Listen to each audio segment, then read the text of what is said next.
جارێکی دیکە دۆلار ناسەقامگیری لە عێراق و هەرێم دروست دەکات. ئەوەی پێویستە لەسەر هەمووان لەبارەی ئەو ڕەوشەنوێی دۆلار بیزانن لەو راپۆرتەی ستاندەر ئاشکرا کراوە. ئەمڕۆ لە بازاڕەکانی هەرێم جارێکی دیکە نرخی دۆلار بەرز بوویەوە و گەیشتە 152,000 دینار بۆ هەر 100 دۆلارێک. کەیفی خۆشناوتەبێژی بازاڕی دراوی هەولێر لەبارەی بەرزبوونەوەی بەهای دۆلار ڕایگەیاند. ئەمڕۆ نرخی 100 دۆلار بەرامبەر بە 151,900 دینار بوو.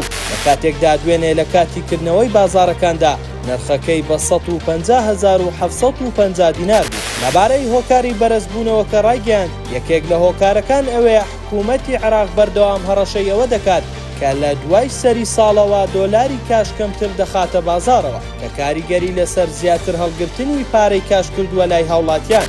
ناوبراو دەژڵێت هۆکارێکی دیکە چ ئێران چ تورکیا بەهای دراوەکەیان زۆر دابەزیوە و دۆلار دەبرێتە ئەو وڵاتانەوە، بۆیە لێرە نرخەکەی زۆر بەرز بۆتەوە.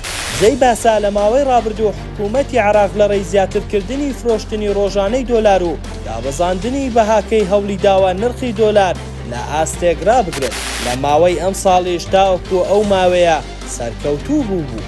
نەوەی بەهای دۆلار لە بازار لە خوار 150,000 دینار بۆ هەر 100 دۆلارێک بهێڵێتەوە. بەڵام لەم کۆتاییانە بەهۆی ئەم هۆکارانەی لەسەرەوە خرایە ڕوو بەهای دۆلار بە شێوەیەکی بەرچاو بەرامبەر دینار بەرز بۆتەوە کە ئەمەش کاریگەری لەسەر ناسەقامگیری بازار دروست دەکات.